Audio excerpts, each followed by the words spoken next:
Xin chào tất cả các bạn, chào mừng các bạn đã quay trở lại với channel của mình. Hôm nay mình làm clip này là mình sẽ giới thiệu hai loại slime mới mình mới làm nha. Ok, và đây là hai loại slime của mình.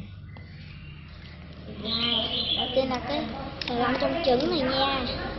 Đây là một cái slime xốp, ở trên là bề mặt xốp. Đây.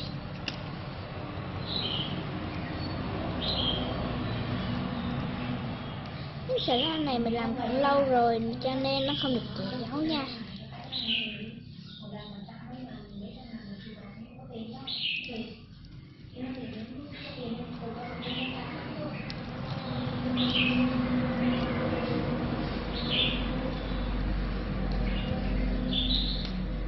Ok, giờ mình sẽ chỉ sang slime thứ hai nha.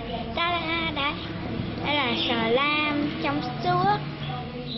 Và đây là cái hộp mình để làm cái logo này, mình cũng sẽ làm luôn. Các bạn thấy đẹp không? Nè, các bạn hãy cho ý kiến ở dưới phần mô tả nha. Ok, giờ mình sẽ mở ra thôi. Sau đây các bạn, nhà mình hơi ồn một chút nha. Đây, trong suốt luôn nè, đó. Ở đây thì có vài li ti bong bóng. Có ai đâu?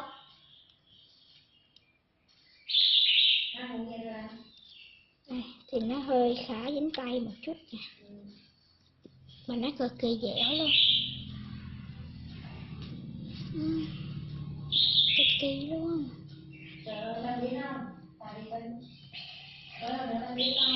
Đây các bạn, thì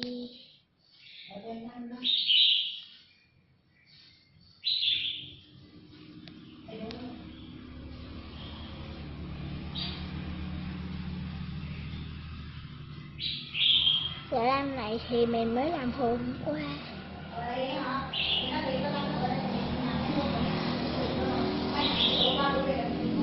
Cực kỳ dẻo luôn nha.